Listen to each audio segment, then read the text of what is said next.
Hello guys, welcome back to my reading series. Today I'm going to be reading you the second chapter of Tom Gates, 10 Tremendous Tales. In the previous video I read you the first one, and basically if you haven't read that one, like you haven't heard that one, then either read that if you've got the book, or you go back to that one video and then read that video. You can read and listen because I've given two options. So yeah, you can do that. Otherwise, let's get started. So I'm just skipping to the second chapter. Okay, here. Number 2, tasty treats. Mum said she was going to drop me off at school this morning. Are we driving? I asked, because I like it when I get an unexpected lift in the car. No, I've got a dentist appointment, so I'm not going to work until later. I thought I could walk with you and Derek for a change, Mum told me, then added, oh, that reminds me. It's never a good sign when our parents say that. For instance, that reminds me you need to cut your toenails, Tom. That reminds me we must clean your ears, Tom. That reminds me it's time you had a bath, Tom. I wasn't wrong this time either. I must book you in to see the dentist as well. It's been far too long, Mum said. I could see Mum was looking at my teeth, so I closed my mouth fast. The last time I went to the dentist, someone before me was making terrible noises. The receptionist tried to pretend nothing was happening and gave me some stickers so I had something to do. I colored them in while I was waiting, but it didn't help much. I kept thinking about bad teeth. Funny, they were clean teeth, smile. Okay. Mum told me not to worry. Those are signs of someone who hasn't been for a checkup in a very long time, Tom. That's why you have to brush your teeth and not eat too many sweets and go to the dentist regularly, she explained. If she was trying to make me feel better, it didn't work. I reminded her about those noises and how the appointment had been cancelled because the dentist was too busy with whoever was in there. Exactly, Tom. You can't leave it so long to the dentist. That wasn't what I wanted to hear. Derek was waiting for me outside his house. He smiled when he saw me, then stopped when he spotted Mum. It was a bit obvious. Morning, Derek. I'm joining you for your walk to school, Mum said cheerfully. Morning, Miss Gates. The whole way to school? Asked Derek.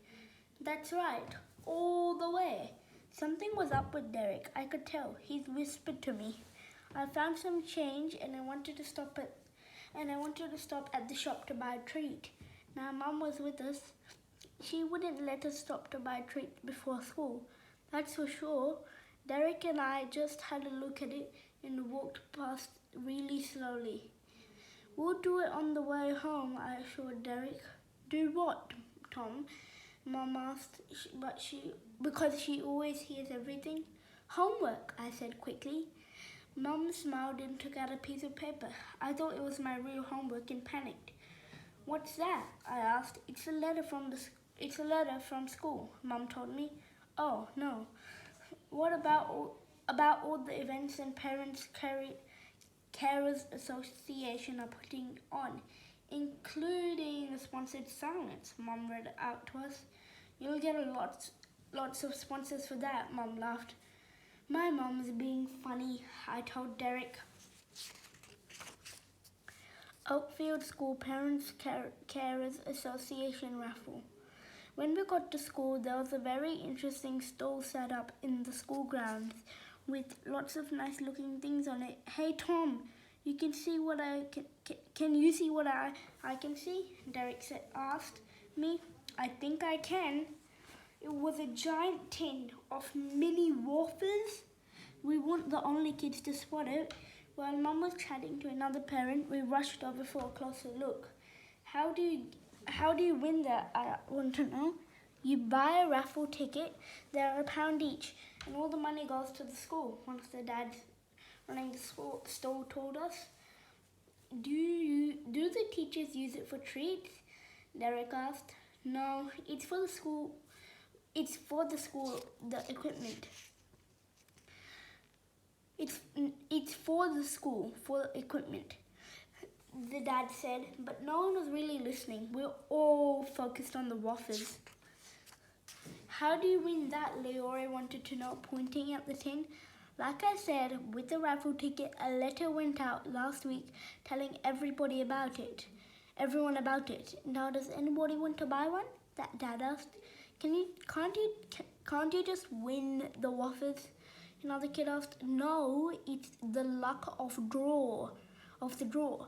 But all the prizes are fantastic, said the dad, trying to convince us. I wasn't so sure because some things looked a lot better than others. In my head, I picked the first prizes I wouldn't mind winning. The waffle tin first, obviously. Chocolate world voucher, yes, I'd like that. Not a bad thing to win. Box of games. Pens and paper, yes please. Treat hamper, nice. Apart from odd tin of strange paste. What's this? Teacher tea. Cakes, yes. Not so much squash. There are some cupcakes with the sign saying teacher tea treat. I like the cakes, but I wasn't sure about the teacher bit. But kids were still asking about the waffles when Mum came to join us.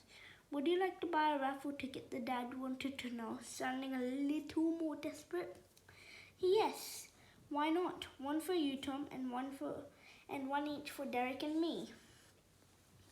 Mum told him and handed over the money. Dad tore off the tickets and told Mum it's all for a good cause. Yes, the teachers are having a big party, I said as a joke.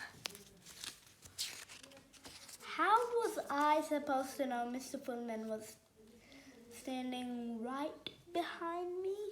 I can assure you the money is all going to fund school equipment, Tom. Though a party does sound like a good idea, Mr. Pullman said. It was awkward. Listen out for Miss Mumble's announcements of the raffle winners at the end of the day, the stallholder told us. Derek and I were getting excited about the waffle tin when Mum reminded me about the dentist. Those waffles won't be great for your teeth, Tom, especially if you're going to the dentist, she told me, then hugged me goodbye. Mr. Fullerman tried to move everyone away from the stall. Though some kids were still asking questions. Oh, sorry. Book just moved a bit. Sorry. Mr. Fullerman tried to move everyone away from the store, though some kids were still asking questions. How do you win the waffles? Can I have a waffle? Can I get a ticket for the waffles? I think the dad in the store was pleased to see us go. Derek and I put our ticket safely in our bags and crossed our fingers that we would win that tin. I sat down next to Amy in class and she handed me something under the desk and said, Tom, here, don't let Mr. Fullerman see. I looked down. In her hand was a fruit chew. It was a good start to the day. Save it for later, okay? She suggested. I took the chew and quickly said, thanks. What have you got there? Marcus asked me, being nosy. Mr. Fullerman was already standing in front of the class, so I said, nothing. I thought about eating the chew and decided to wait for the right moment. Hello, Class 5. If anyone has taken part in the raffle, good luck. Someone is in for a real treat. They won't be disappointed. Now seemed like a good time to unwrap my chew. Doing it quietly was going to be a challenge. Marcus was already looking. Russell. I expertly tore off the paper, then did the I'm yawning hand move to pop the fruit chew in my mouth. It was a bold step. It wasn't that easy to do with the sticky fruit chew, and I was already beginning to regret trying it, but I had to finish it now. Every time Mr. Fullerman turned his back to write something on the board, I did some extra fast chewing and tried to finish it quickly. "Are you reading?" Marcus whispered to me. I ignored him and kept chewing, and that's when it happened. Crunch.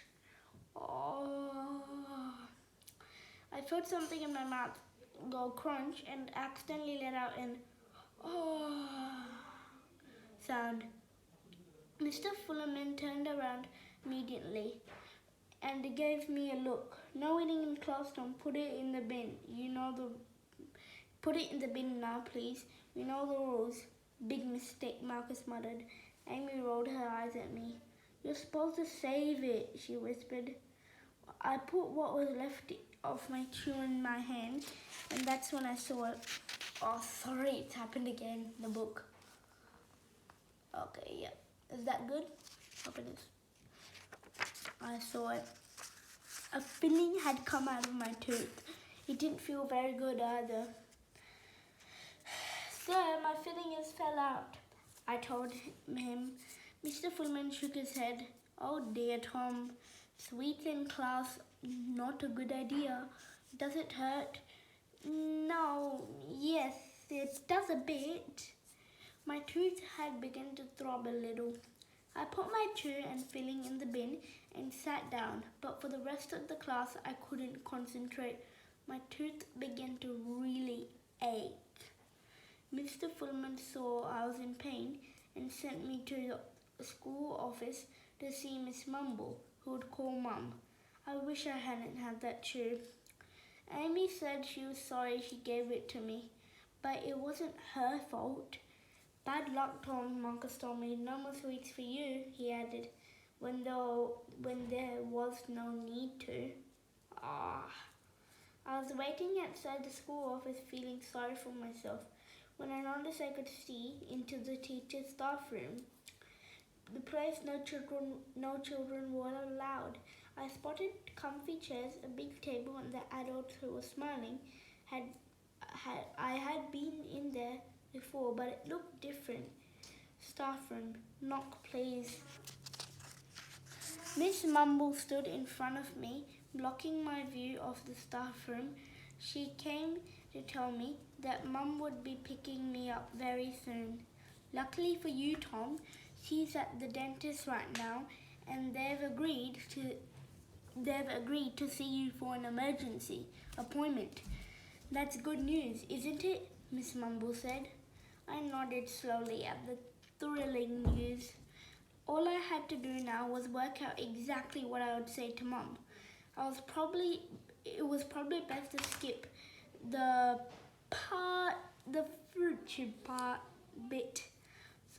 future bit.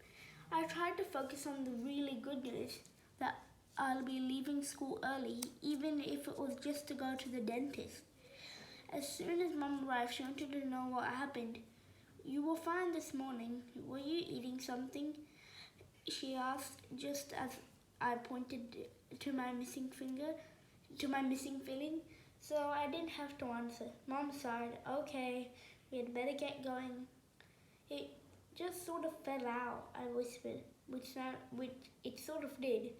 Mum had the car, so I got to the dentist in double quick time. When I opened my mouth to show the dentist my teeth, a bit of my future made an unwelcome appearance. "Oh, this might have been something to do with the filling falling out," the dentist said. I shrugged my shoulders in a "how did that get there" kind of way, like it was a future mystery. Future question mark. Yeah, there. My dentist was very nice and nothing hurt at all. I got the brush your teeth and don't eat sweets talk, and I was given the choice of picking my own sticker.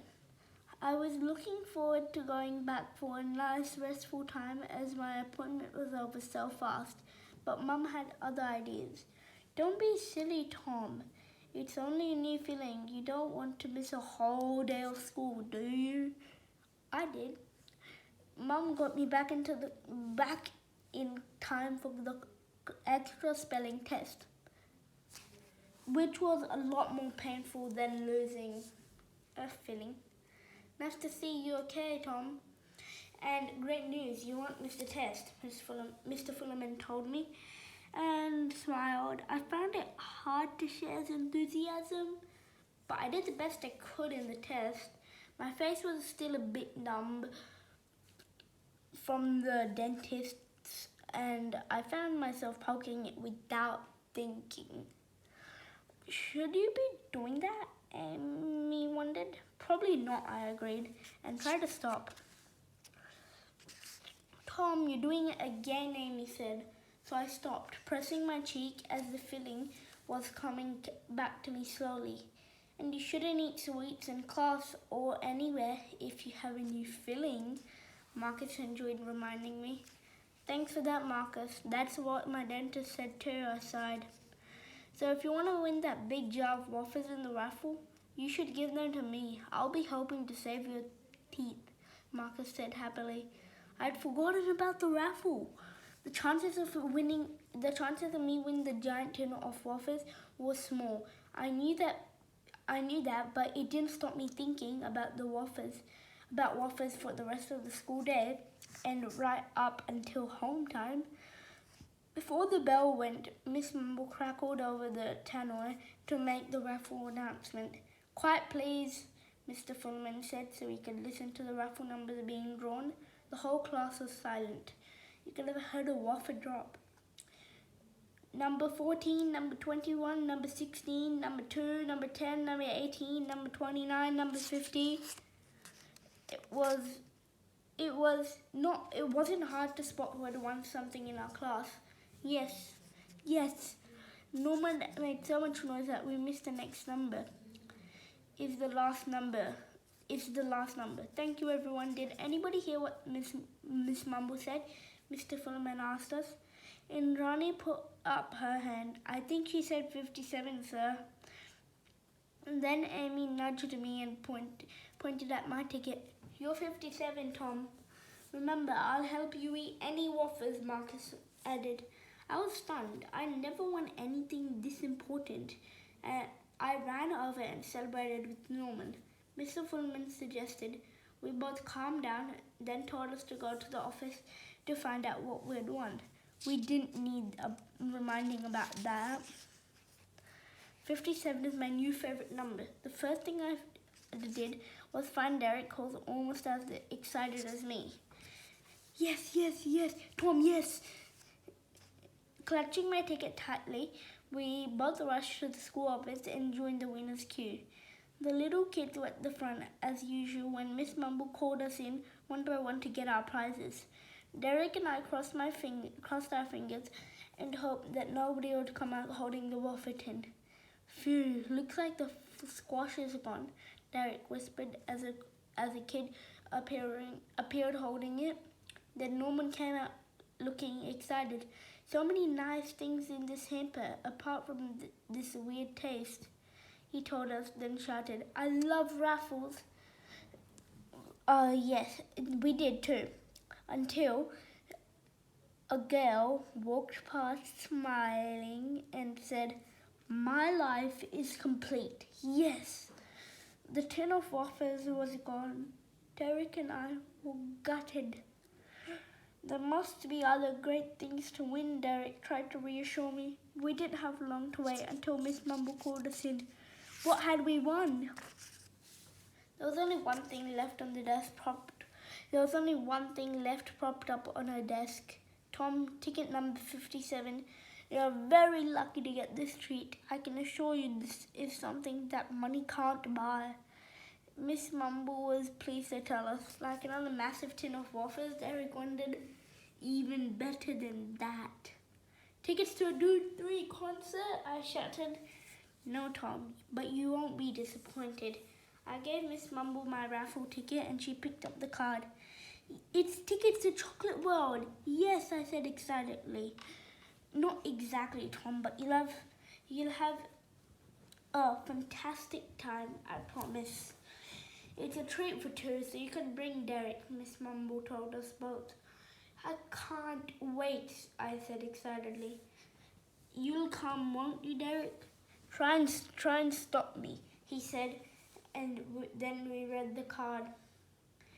Can I change my mind, Derek said. Don't you dare. It wasn't exactly the treat we were hoping for. 1 week later. Right, are you ready, Derek? Still hungry? I asked before we went in. I am, Derek said. That's why he's my best friend. Staff room. Please knock before entering. Having tea with the teachers wasn't exactly chocolate world, but that's what I'd won in the raffle. On the plus side, Derek and I actually got to see inside the staff room, which never happens. We'd be able to tell all our friends what it is really like.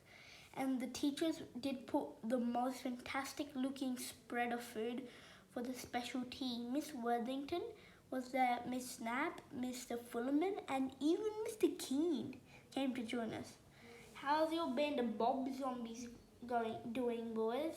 He asked. Dog zombies, sir, Derek corrected him. Exactly. Well, I hope you both enjoyed this lovely tea, Mr. Keene told us, not really listening. We did our best. When Miss Worthington gave out the caramel waffles, things really picked up. It seemed like a good time to show the teachers the caramel waffle trick. You have to guess which one is the empty waffle, I explained. It had them all guessing apart from Derek, who knew exactly which waffle was empty, unlike the teachers who got it all wrong. Answers on page 238. I will be recording another video, and then I will tell you the answer. If you go and maybe to the end, it will be there. Or maybe to the start. So to the start of the next video, you can have a look and see the answer. So first have a guess now, and do that. Can you spot the empty waffle? 3 very long hours. I'll be reading that in the next one. Video, and hope you enjoyed this video. Enjoy, like, share, and subscribe. Thank you, and bye.